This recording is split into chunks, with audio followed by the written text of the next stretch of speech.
আসসালামু আলাইকুম রাহমাতুল্লাহ।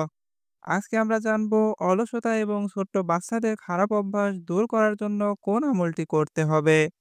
আজকে যে আমলটি আপনাদের বলবো সেটি মূলত আয়াতুল কুরসির একটি আমল। আয়াতুল কুরসির এই আমলটি পাঠ করার ফায়দা কি, কি? এর দ্বারা আপনি কিভাবে উপকৃত হবেন? প্রথমে চলুন সেই বিষয়ে জেনে নেওয়া যাক। যদি আপনার স্বামী বা স্ত্রী অনেক অলস হয়ে থাকে, যেমন ধরুন আপনি আপনার স্বামীকে কোনো একটি কাজ করার জন্য ডাকছেন, অথচ তিনি শুয়ে আছেন এবং অলসতা করে উঠছেন না। অথবা আপনি আপনার স্ত্রীকে কোনো একটি কাজের জন্য ডাকছেন, কিন্তু আপনার স্ত্রী শুয়ে আছে, আপনার এই কাজের জন্য তিনি উঠছেন না।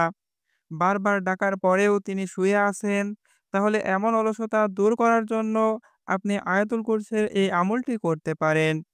যদি আপনার সন্তানের বদ অভ্যাস হয়ে থাকে, অর্থাৎ যদি কোনো ব্যক্তি তাকে কোনো কথা বলে, তাহলে সে সেই কথা যদি না শোনে অথবা বড়দের সাথে খারাপ ব্যবহার করে, খারাপ আচরণ করে, তাহলে আপনার সন্তানের মধ্য থেকে এই বদ অভ্যাসগুলো দূর করার জন্য আজকের এই আমলটি আপনি করতে পারেন। এরকম আরো অনেক খারাপ অভ্যাস আছে, অনেক কথা আছে যে অলসতার কারণে মানুষের মধ্যে ঝগড়া বিবাদ হয়ে থাকে। সেই সমস্ত খারাপ অভ্যাস, সেই সমস্ত অলসতাকে দূর করার জন্য আজকের এই আমলটি খুবই কার্যকারী একটি আমল। তাহলে আয়াতুল কুরসির এই আমলটি কোন নিয়মে করবেন চলুন তা আগে জেনে নেওয়া যাক। যদি আপনার স্বামী অলস হয়ে থাকে, তাকে নামাজের জন্য ডাকা হলে সে যদি নামাজ পড়তে না চায় বা অন্য কাজের জন্য ডাকা হলে সে যদি অলসতা করে শুয়ে থাকে, সেই কাজের জন্য না ওঠে, এরকম যারা করে তাদের মধ্যে বদ অভ্যাস থাকে। তার জন্য আপনি কি করতে পারেন? অর্থাৎ তার মাথায় হাত দিয়ে ৭ বার আপনি আয়াতুল কুরসি পাঠ করবেন। ৭ বার আয়াতুল কুরসি পাঠ করার পরে তার মাথায় ফু দিবেন এবং আপনার হাত দ্বারা তার মাথায় হাত বুলিয়ে দিবেন।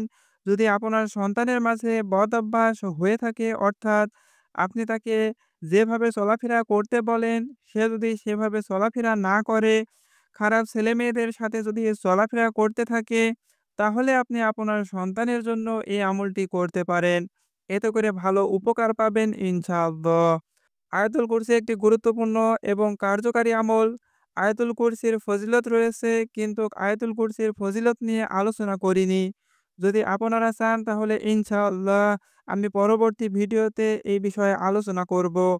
কোনো ব্যক্তি যতই অলস হোক না কেন, তার জন্য যদি আপনি এই আমলটি করেন, ইনশাআল্লাহ আপনি অবশ্যই ভালো ফলাফল পাবেন। শুধু সেই ব্যক্তির মাথায় হাত দিয়ে আপনি ৭ বার আয়াতুল কুরসি পাঠ করার পরেই আপনার হাত তার মাথায় বুলিয়ে দিবেন এবং তার মাথায় একটা ফু দিয়ে দিবেন, তাহলেই হয়ে যাবে ইনশাআল্লাহ।